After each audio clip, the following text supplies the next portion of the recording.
The following is a presentation of Tuning into Sci-Fi TV, the viewer's guide to genre television.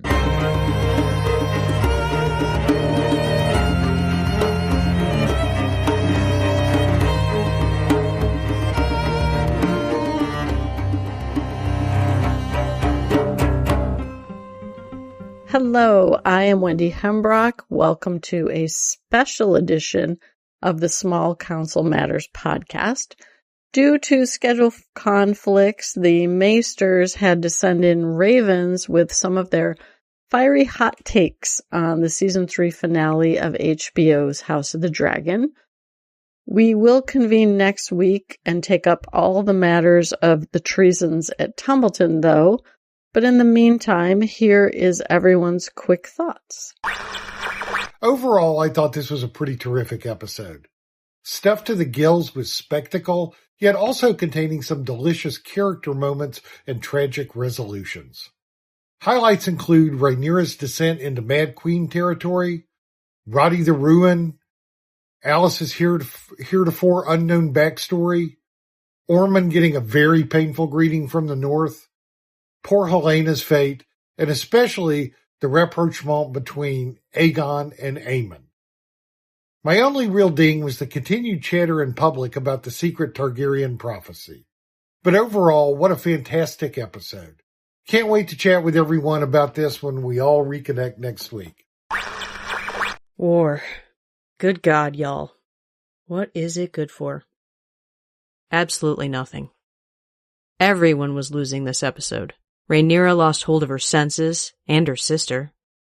Alas, then she is drowned. Ormond lost his life, after losing hold of his plan.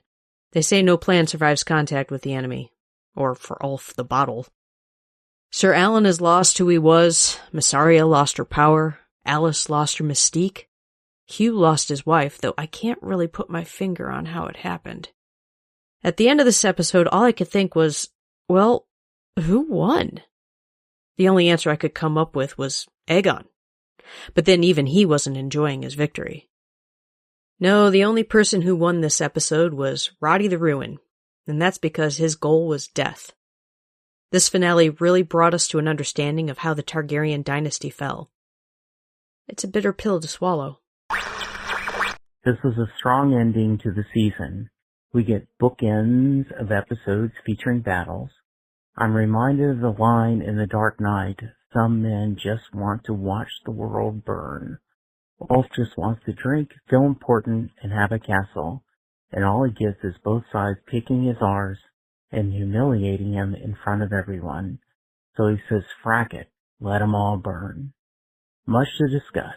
R.I.P. to the Dreamer, the Sniffer, and he, Roddy the Ruin. I give this with 9 out of 10 knives in an uncomfortable place. There was no victory at Tumbleton, only treachery. The dragons dealt some destruction for sure, but the humans chose to fuel senseless death. Ormond chose cruelty to children and ultraviolence. Roddy the Ruin was always going to choose violence and got the glorious death he and the Winter Wolves sought. Gwaine offered to negotiate with the Blacks, but the Hand, Corlys, offered an option for shared peace. Daemon rejected both offers of peace for war and vengeance on his Hightower enemies. Ulf the Dragonseed chose himself over the Greens and the Blacks and killed more people than anyone with his vengeance. Once Helena learns Aegon is alive, she realizes she'll never be free and escapes into the dream of death rather than be the prisoner of Aegon or Rhaenyra. And Rhaenyra takes up the mantle of her ancestor Visenya with murder of the Septon and then justifies her ugly behavior with Valyrian prophecy. This finale is the Rubicon for House Targaryen. They will dragons against each other and destroy their house, their people, their lands, and their dynasty. Thank you all for joining us for this special brief review of the season finale. Please join us again as the small council gathers to discuss the finale in detail next week. We would love to hear your thoughts on the finale and all of season 3, and we'll see you again soon. We'd love to hear our listeners voice thoughts and send us feedback. Call us at 706-927-8478.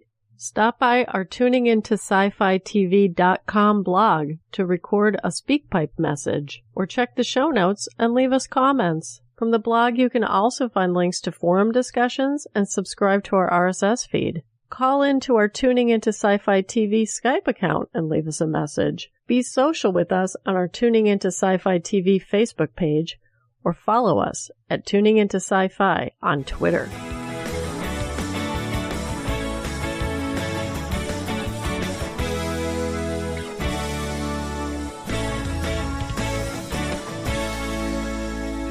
You've been listening to Small Council Matters from Tuning Into Sci-Fi TV, episode 135, recorded August 12th, 2026.